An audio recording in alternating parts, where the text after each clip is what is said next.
예수님 부활하셨습니다. 우리도 부활할 줄로 믿습니다. 사망 권세를 깨뜨리시고 부활하신 우리 주님, 우리에게 영원한 생명을 주실 뿐만 아니라 만왕의 왕이 되시어서 여러분 죄와 사망이 지배하는 이 땅을 통치하고 계시고 오늘도 예수의 생명을 선포하고 계십니다. 그 영광의 하나님께 우리 다시 한번 감사와 여러분 영광의 박수를 올려드리도록 하겠습니다.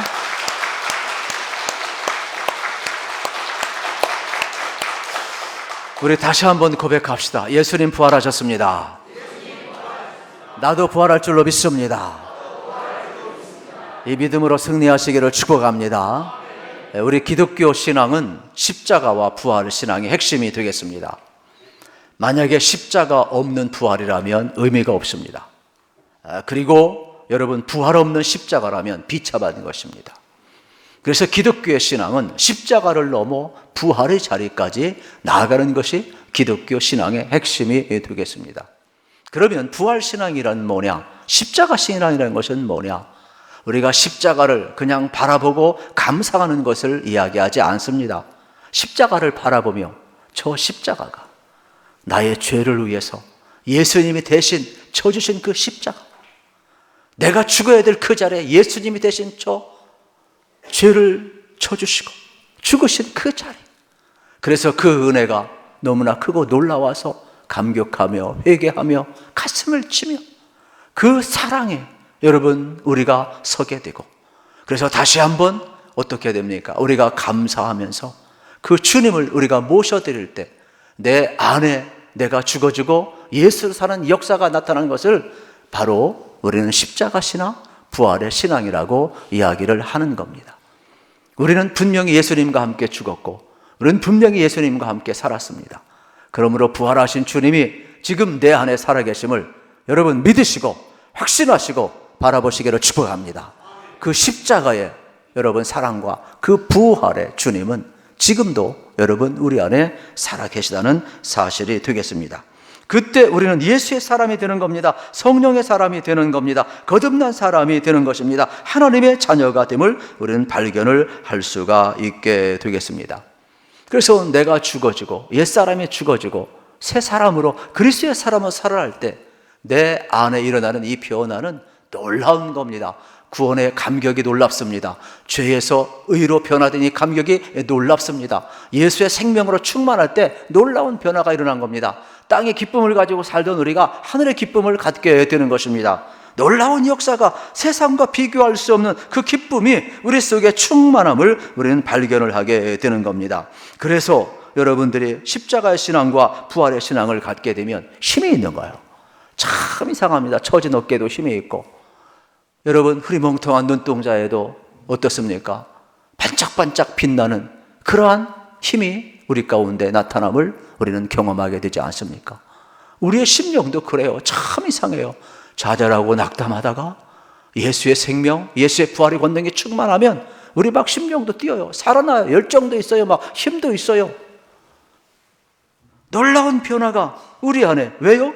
이제부터 내가 사는 것이 아니요 내 안에 예수가 살기 때문에 그렇습니다.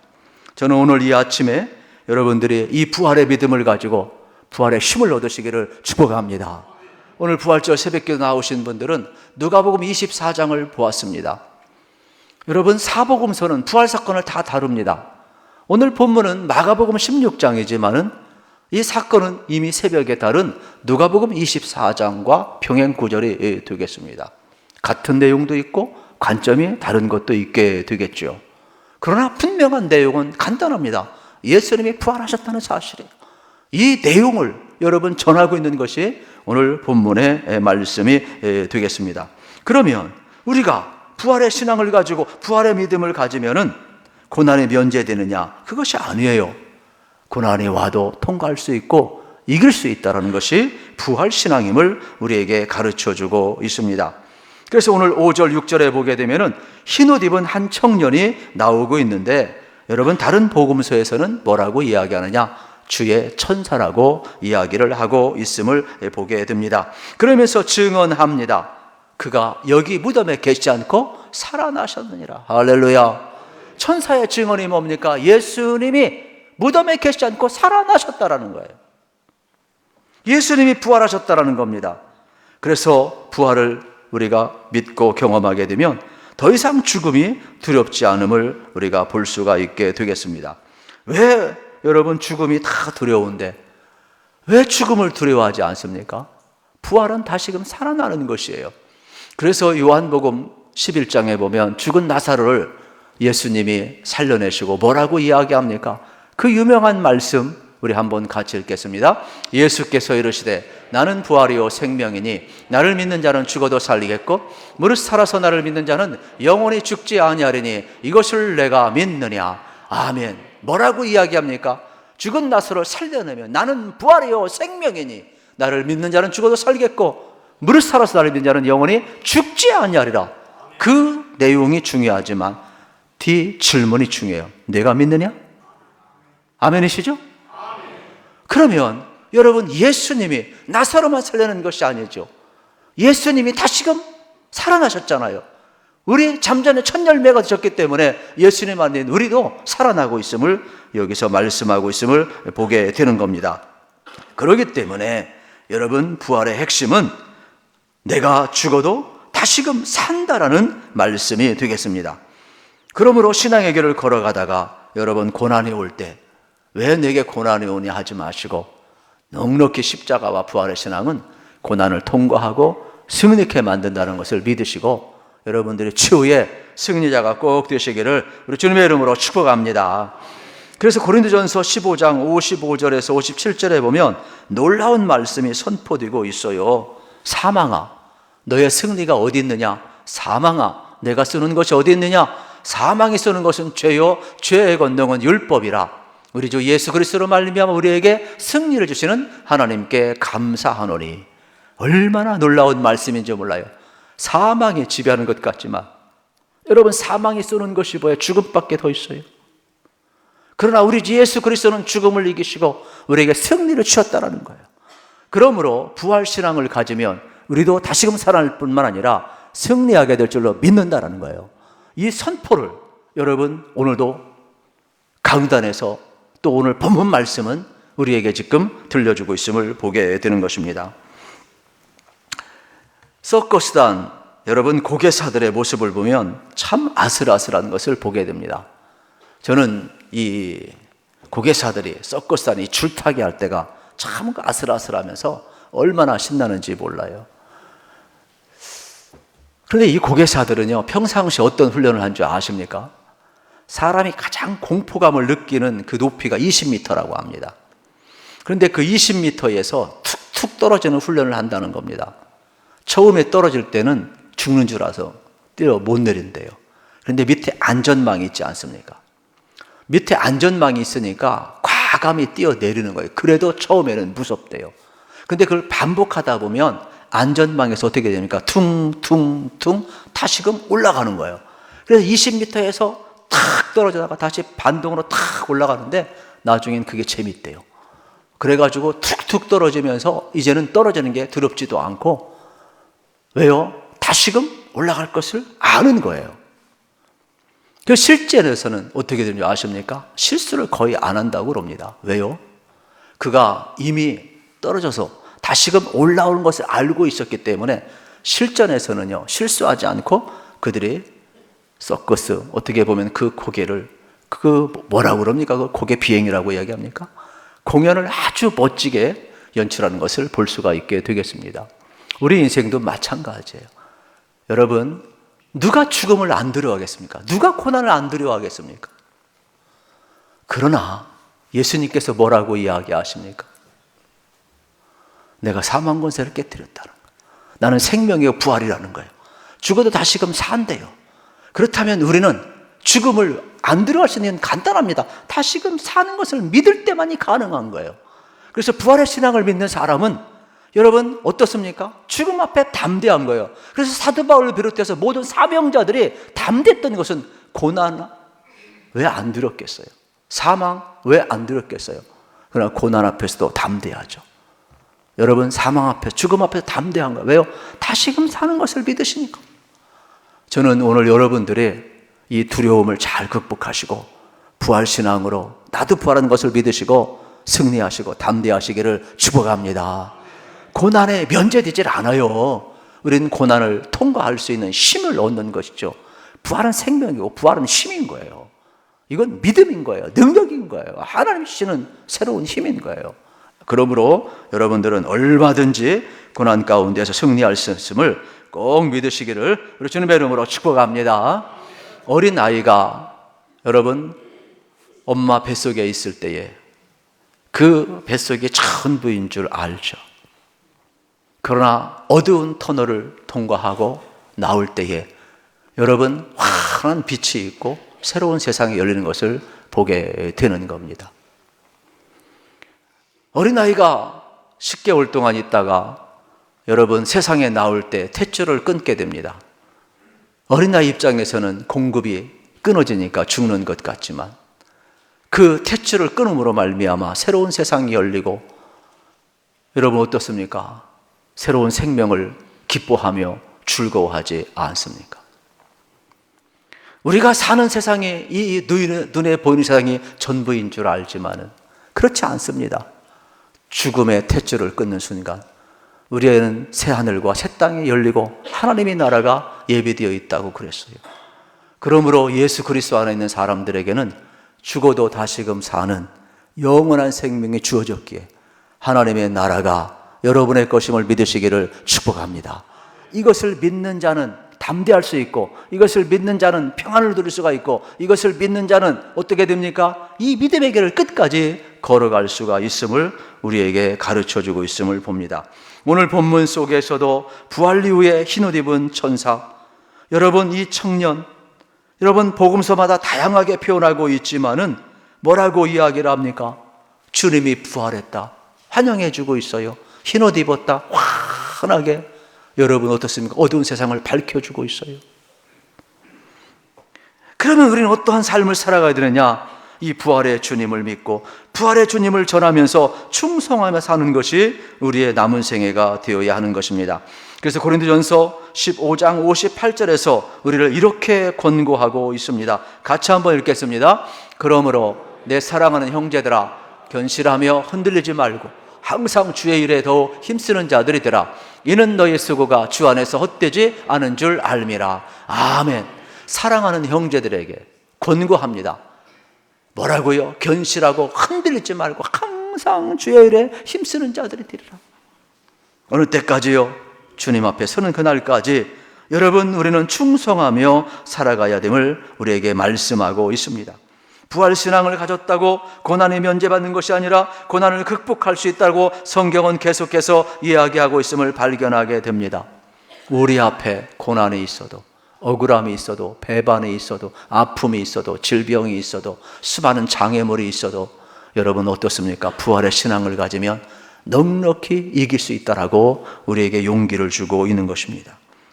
더 놀라운 사실은 다음으로 부활의 목격자들이 나오고 있습니다.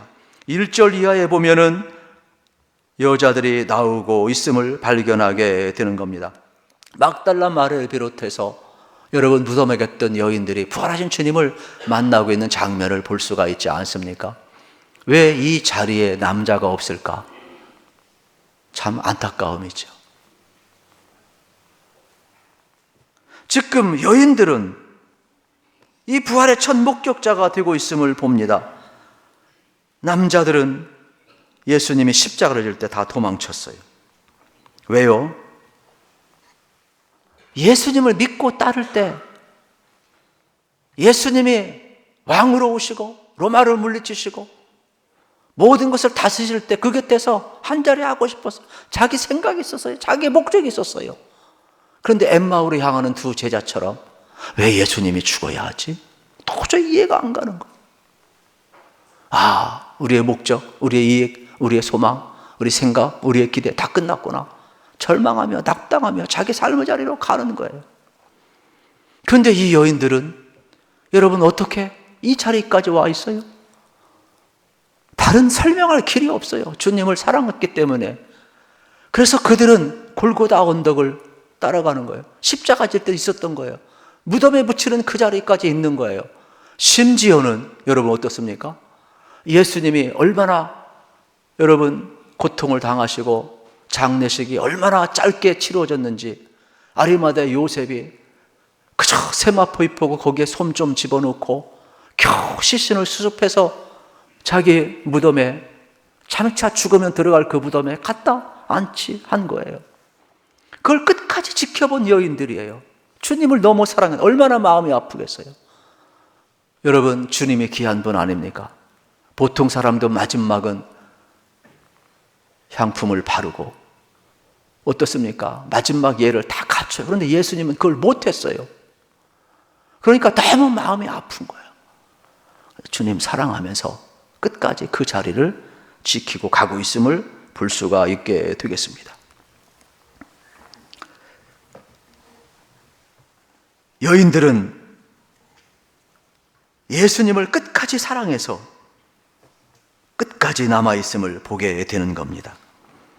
사랑은 이익과 관계가 없고 고난의 자리라도, 십자가의 자리라도 끝까지 갈 수 있는 것이 사랑이기 때문에 그렇습니다.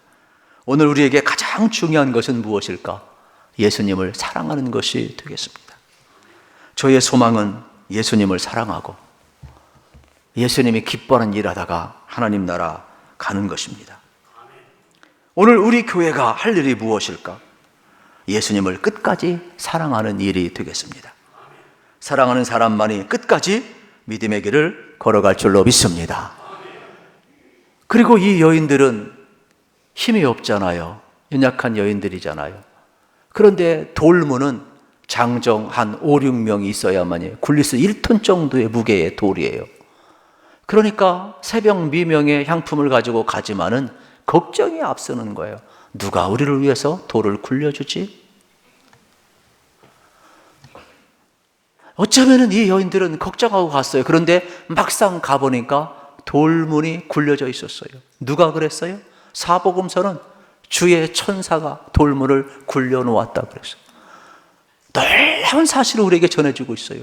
우리가 주의 일할 때도 마찬가지예요. 여러분, 많은 걱정하고 근심합니다. 그러나 주의 일할 때는 순종만 하면 되는 거예요.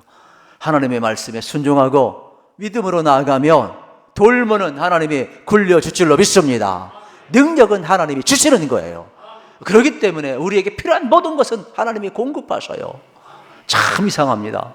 제가 이 사람한테 어떤 사역을 부탁했는데 이 사람이 안 해요. 그러면 교회 일은 안 되는 게 아니에요. 하나님은 다른 사람을 예비하셔서 사람도 붙여주시더라고요. 하나님은요, 사람만 붙여주는 게 아니에요. 이 사람을 통해서 물건도 붙여주시고 이 사람을 통해 주의 일도 하게 하시고. 그러므로 여러분, 하나님 앞에 쓰임 받을 때 귀하게 쓰임 받을 수 있기를 축복합니다. 하나님이 일하시는 거예요. 우리 근심, 걱정, 염려, 우리 주님 앞에 내려놓을 필요가 있음을 발견하게 되는 것입니다. 그렇습니다. 이 여인들은 걱정하면서 무덤까지 갔지만 이미 돌문은 옮겨져 있었고, 마태복음 28장 2절에 보면 아주 자세한 표현을 이렇게 이야기합니다. 큰 지진이 나며 주의 천사가 하늘로부터 내려와 돌을 굴려내고 그 위에 앉았더라. 돌문을 굴려내고 그 위에 앉았다라는 것은 뭘 의미하느냐? 이미 사망 권세를 깨뜨리시고 부활하신 주님의 승리를 여러분 지금 그림으로 보여주고 있는 거예요. 아무도 돌문을 열으라고 생각을 못했죠. 로마 병정이 지키면은 여러분 더 이상 예수님은 무덤에서 못 나올 줄 알았죠. 죽음이 끝인 줄 알았죠. 그런데 사망 권세를 깨뜨리시고 돌문이 열려지고 여러분 지금 천사가 그 돌문 위에 있고 무덤은 빈 무덤이었음을 기억을 하셔야 되겠습니다. 죽음을 이기신 하나님의 영광을 선포하는 장면이 되겠습니다. 그렇기 때문에 주님을 사랑했던 이 여인들은 비록 연약했지만은 무덤에 갔었을 때 예수님 부활의 첫 목격자가 될 수가 있었습니다. 저는 여러분들이 주님을 사랑하되 끝까지 사랑하시기를 축복합니다. 그러면 내가 아무리 연약해도 그 사랑의 자리는 지키게 되어 있어요. 저도 그래요. 부족함이 많지만은 제가 주님 사랑하기 때문에 끝까지 기도의 자리를 지키고, 저는 주님 사랑하기 때문에 제가 끝까지 새벽 기도 재단을 지키고, 저는 주님 사랑하기 때문에 어떤 경우가 있다 할지라도 설교 자리를 지켜요. 저는 진짜 주님 사랑하는 마음으로 예배 자리를 지키는 거예요. 오늘 여기에 오신 여러분들도 동일할 줄로 믿습니다. 그래서 여러분들이 주님 사랑하면 그 자리를 지키게 되어 있어요.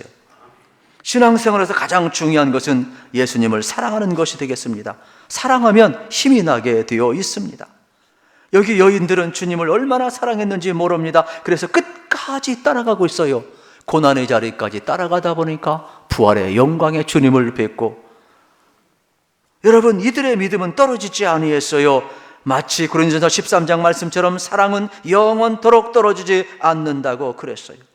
이 여인들 한번 생각해보세요. 아무도 알아주지 않았어요. 그런데 끝까지 주님 사랑하다가 영광의 주님을 뵙고 있잖아요. 사랑은 이런 것입니다. 목적이 없어도, 이익이 없어도, 희망이 사라져도 끝까지 여러분 남는 것이 사랑이 되겠습니다. 오늘 우리들도 하나님의 사랑을 구할 수 있기를 우리 주님의 이름으로 축복합니다. 그리고 오늘 본문이 놀라운 복음이 될 수밖에 없는 이유는 이 사복음서가 전부 다 여러분 복음의 역사를 이야기합니다. 부활하신 주님이 여러분 베드로에게 나타났습니까? 부활하신 주님이 최고의 율법사에게 나타났습니까? 도덕적 윤리적으로 깨끗한 사람에게 나타났습니까? 여러분들은 예수님의 말씀을 누가 들으셨다고 생각하십니까? 부활하신 주님이 첫 번째 만나는 순서 누구였으면 좋겠습니까? 우리 생각하고 달라요. 성경은 아무도 주목하지 않는 여인, 이 죄 많은 여인, 막달라 마리아를 비롯하여서 가장 연약했던 여인, 증인수에 들지도 않았던 여인, 그 당시 사인은, 여성과 아이는 증인수로 채택되지 않았어요. 제상 목록에 들어갔을 뿐이에요. 그런데 어떻게 예수 그리스도가 부활하시고 가장 연약한 여인에게 나타났을까요? 예수님의 부활은 사람의 증명이 필요한 것이 아니라 사실이기 때문에 그래요. 이것을 여러분 보았어요. 아무도 믿지 않는, 아무도 주목하지 않는 이 여인을 통하여 복음은 누구든지 들어야 될 것임을 우리에게 이야기하고 있는 내용이 되겠죠. 그래서 부활의 복음은 역설이에요. 여러분, 막달라 마리아를 비롯하여서 여인들이 부활하신 주님을 보고 믿고 여러분 무덤을 박차고 나가서 증언하고 있음을 보게 되는 것입니다. 저는 우리의 인생도 동일하다고 생각을 합니다. 여러분들이 아직도 이 땅을 살아가면서 고난이 짓누르고 있고, 사망의 권세가 짓누르고 있고, 과거의 아픔이 나를 짓누르고 있고, 나의 열등감이 나를 짓누르고 있고, 악한 영이 나를 억누르고 있다면 예수님의 여러분 선포를 들으셔야 돼요. 나는 부활이요 생명이니 나를 믿는 자는 죽어도 살겠고 살아서 믿는 자는 영원히 죽지 아니하리라. 이것을 내가 믿느냐 주님 묻고 있어요. 여러분들이 예수 그리스도의 부활을 믿는다면 여러분도 부활할 줄로 믿으시기를 축복합니다. 예수님이 여러분 십자가에 나의 모든 일을 다 담당하셨다면 예수님 부활하심으로 말미암아 우리에게 영원한 용서와 영원한 생명을 주시고 영원한 권능을 주셨음을 믿으시기를 축복합니다. 그러므로 여러분 상처로부터 벗어나세요. 억눌림으로부터 벗어나세요. 자유하세요. 우리 주님이 선포하고 있어요. 그러므로 이 귀한 시간 여러분 안에 계신 분은 예수님이세요. 여러분 안에 계신 분은 살아계신 예수님인 줄 믿습니다. 그렇기 때문에 부활의 자리에 여러분이 나가야 돼요. 십자가의 자리에 머물지 마시고 무덤에 머물지 마시고 여러분들 하나님이 은혜를 주실 때에 이 부활의 믿음을 가지고 힘있게 살아가시고 승리하시고 또 무덤을 박차고 달려나가는 여인들처럼 여러분들이 끊임없이 예수님을 전하는 귀한 은혜가 주어지기를 우리 주님의 이름으로 축복합니다.